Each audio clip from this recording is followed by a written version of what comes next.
A Romeo prisoner who had a fling with a prison nurse and phoned sex with a guard escaped custody with the help of a female getaway driver, a court has heard.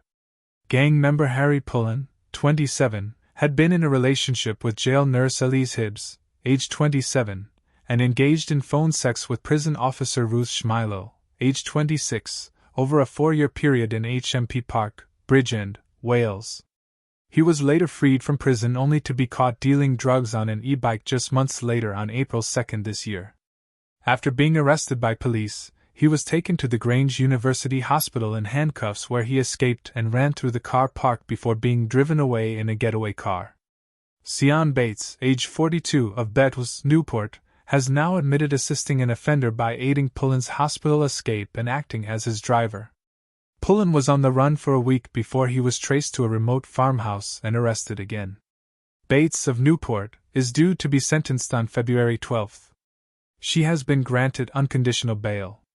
Former prison nurse, Elise Hibbs, was previously jailed for her inappropriate relationship with Pullen when he was behind bars. Ruth Schmilo was sacked from her job as a prison officer over the alleged romance with Pullen after he called her for phone sex from his cell, but was cleared of any criminality during a trial. A court heard Pullen had been free for a matter of months when he was injured resisting officers who caught him drug dealing on an e-bike and was taken to hospital for checks. Pullen was still wearing handcuffs when he made a run through the car park and ambulance bays of the hospital in Cwmbran, Gwent, and jumped into a getaway car to flee. He had been arrested after plainclothed officers saw 2 men acting suspiciously riding an e-bike through Newport city center.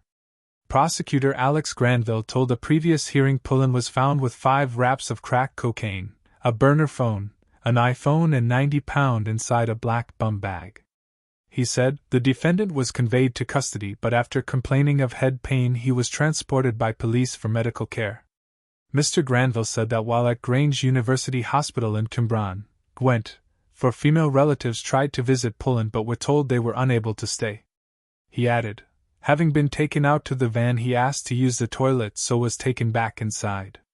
Upon having used the toilet and exiting the building the defendant ran off from officers. They proceeded to run after the defendant. He ran through the car park and ambulance park, down the ramp and towards the exit of the hospital.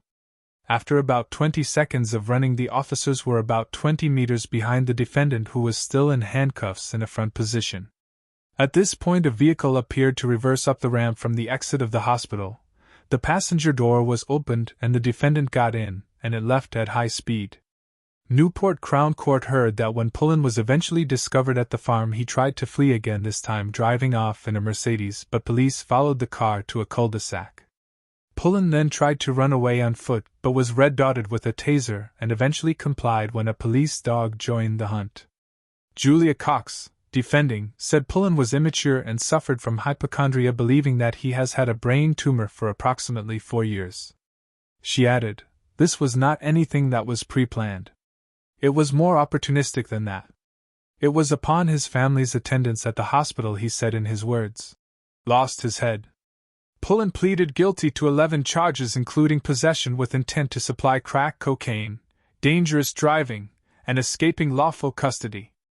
At court earlier this year, he appeared via video link from Cardiff Prison and was seen playing with his hair and chatting with prison officers throughout the hearing. Judge Daniel Williams jailed Pullen, of no fixed abode, for a total of 6 years in May 2025. He told him, police saw you on an electric bike with another in the center of Newport on March 26. You were riding the bike and in possession of crack cocaine, some 5 wraps, as well as a quantity of cash and 2 phones, one of which was a burner phone. In custody you complained of head pain, so you were taken to Grange Hospital, where when you were walking to the police van having left hospital you made off. You got into what's best described as a getaway car and spent 7 days at large. You were ultimately arrested on the April 2nd, but not before you involved yourself in a police chase of sorts. At the end of the hearing Pullen said, "Thank you and I apologize." During Schmilo's trial in December 2023 the court heard Pullen had been moved to HMP Manchester, also known as Strangeways, and added her to his approved calls list, but their conversations were recorded by officials. The calls, played to the court, included Pullen repeatedly telling her "I love you."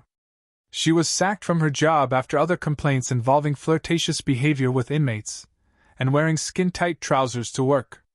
But the court heard she had previously made corruption reports of her own against other staff who were colluding with inmates to tamper with prisoners' food.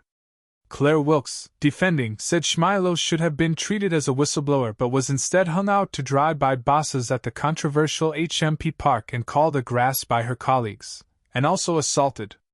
Ms. Wilkes said it was no surprise that given her previous treatment at the jail she wouldn't report phone calls with Pullen as she feared the consequences. Prosecutor Matthew Cobby told the court that after being arrested, Schmilo admitted she had phone sex with Pullen. Mr. Cobby said, she conceded during the course of her interview that she had had phone sex with the inmate. She explained this was principally the inmate saying things to her, noting that, I was listening for the best part of it. That means she was actively engaging in phone sex with the inmate or some of it.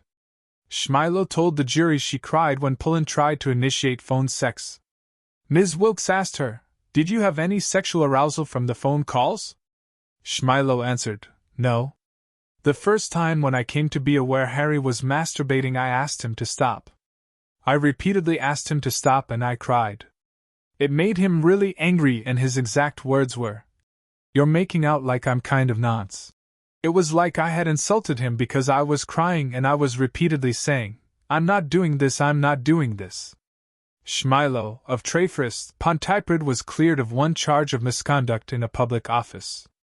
Nurse Hibbs claimed she was pressurized into flirting with Pullen, but a judge sent her to prison for 6 months.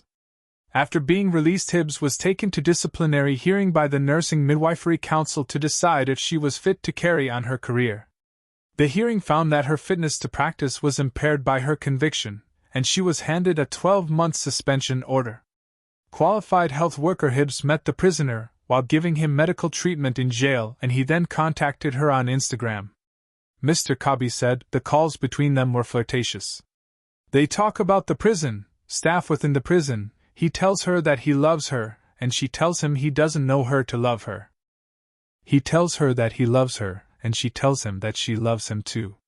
The calls included references to the defendant's existing partner, and the inmate continuously suggested he would replace him and be in a relationship with her. Cardiff Crown Court heard the two swapped messages on Instagram by contacting each other through an account held by the inmate's friend. Hibbs quit her post at HMP Park in July 2021 and was arrested a week later and admitted exchanging messages with Pullen. She told police she was scared to end the contact after he had previously threatened her. Mr. Cobby said, she explained that she and the inmate were never in a sexual relationship of any kind at all. She accepted she should have reported the matter but that she got in too deep and couldn't get out. Hibbs, of Newbridge, Gwent, admitted misconduct in a public office. Adam Sharp, defending Hibbs, said the prisoner was known within the system to be a particularly manipulative individual. He said, she was young, impressionable, inexperienced and vulnerable to the malign influence of the inmate who sought to exploit her. Mr. Sharp said Hibbs had dedicated a significant part of her adult life to nursing, but her conviction meant she would be banned from the profession. Recorder of Cardiff, Tracy Lloyd Clark, told Hibbs, you knew what you were doing was wrong, you had training but nevertheless you went ahead and formed what was clearly an emotional relationship with this prisoner. Although you were young, you held a position of responsibility as a nurse and as a member of prison staff. You failed to report initial contact despite advice from a colleague and training you've had. You engaged in flirtatious relationship initially, you failed to report the ongoing contact, and you failed to report that this inmate had upon him, and in custody, an unlawful device. The case laid bare a pattern of manipulation, blurred professional boundaries, and serious failures of trust within the prison system. While Harri Pullen's repeated offending and escape attempts ultimately ended with a 6-year sentence, the wider fallout has been felt by those drawn into his orbit, careers ended, reputations damaged, and public confidence shaken. As the courts bring the final strands of the case to a close with the sentencing of those who assisted him, the story stands as a stark reminder of how individual misconduct, when left unchecked, can ripple through institutions designed to uphold safety, care, and justice.